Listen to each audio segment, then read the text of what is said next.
FIFA knew about the cover-up of Russia players' positive drug test 18 months ago. FIFA and World Cup hosts Russia are plunged into fresh doping turmoil, as the Mail on Sunday revealed new evidence of state-sponsored doping and cover-ups the world governing body have buried. The incredible details include new information about how Russia's sports ministry covered up the positive test of one of the players initially named in their World Cup squad and then swapped his tainted urine for a clean sample. This comes as fans around the world, including Russia, have renewed doubts about the trustworthiness of the national team following their record-breaking start to this World Cup. We can reveal that FIFA had documentary proof of institutional cover-ups in Russian football 18 months ago, but have apparently done nothing to hold Russia's FA or sports ministry to account.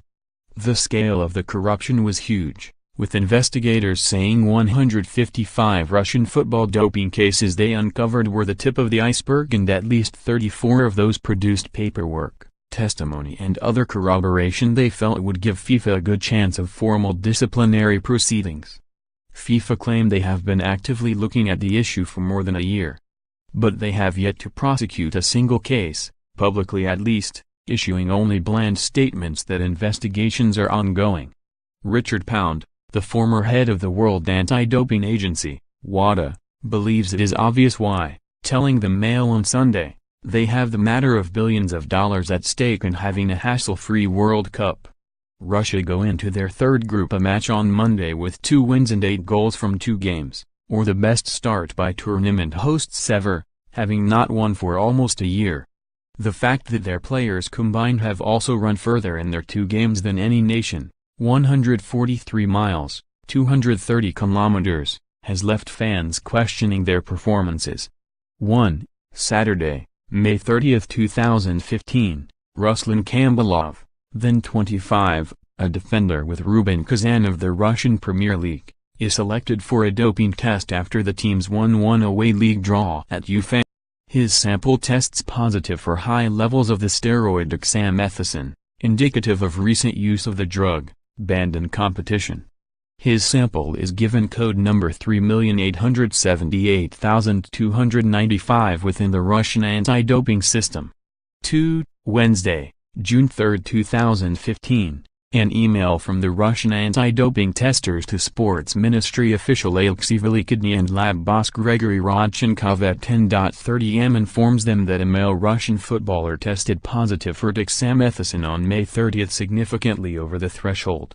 The purpose of this email is to seek guidance on how to handle the case. 3. Thursday, June 4, 2015, an email from Velikidny back to the testers and copied to Rodchenkov orders save in regards to Kambulov's sample. Save has been established as the code phrase for cover it up.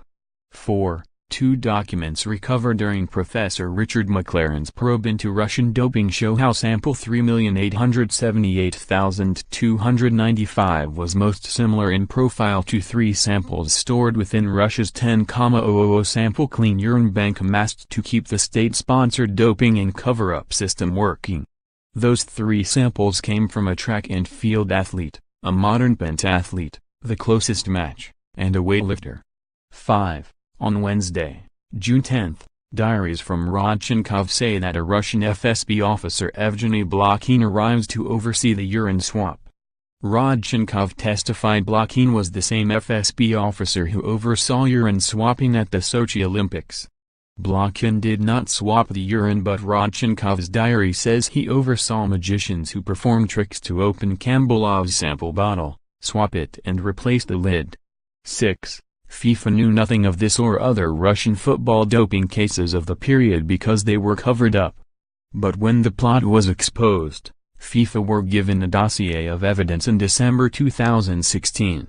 FIFA never explained how their probe worked, but it is believed they cleared Kambulov and took no action over the cover-up. FIFA announced before the event began that there was insufficient evidence to prosecute any of the current 23-man squad for doping violations.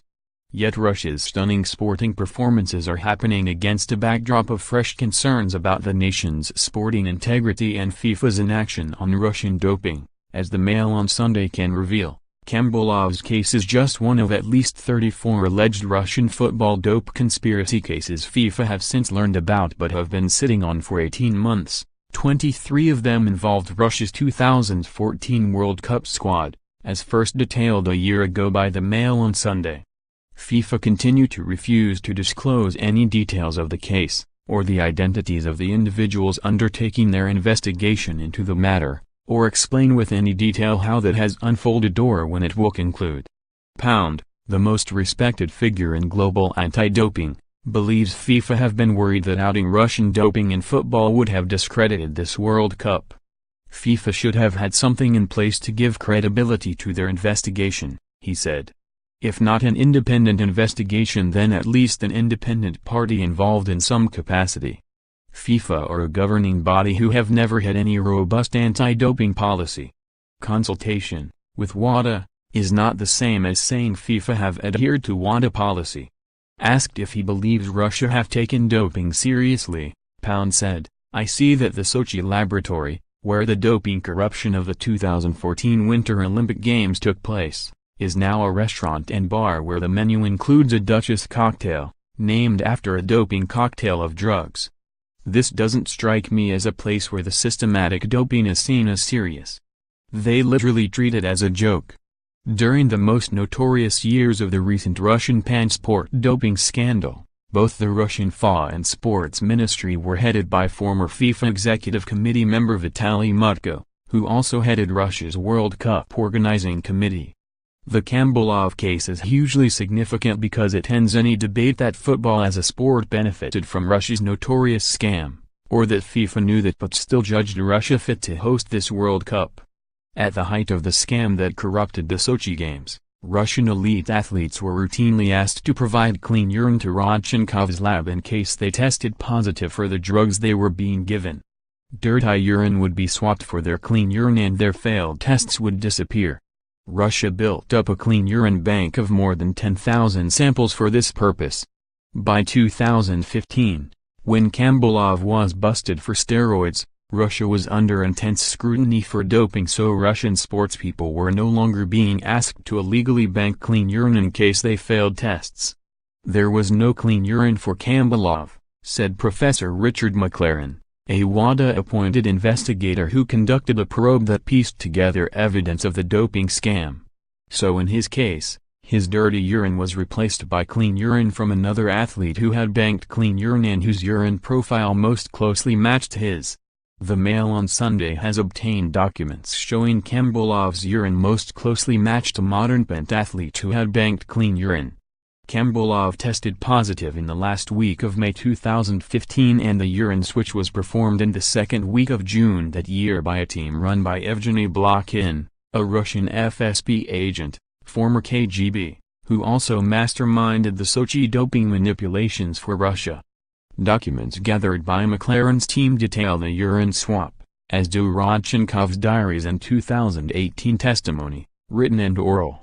All this evidence was available to FIFA, who have apparently secretly cleared Kambulov of all charges personally.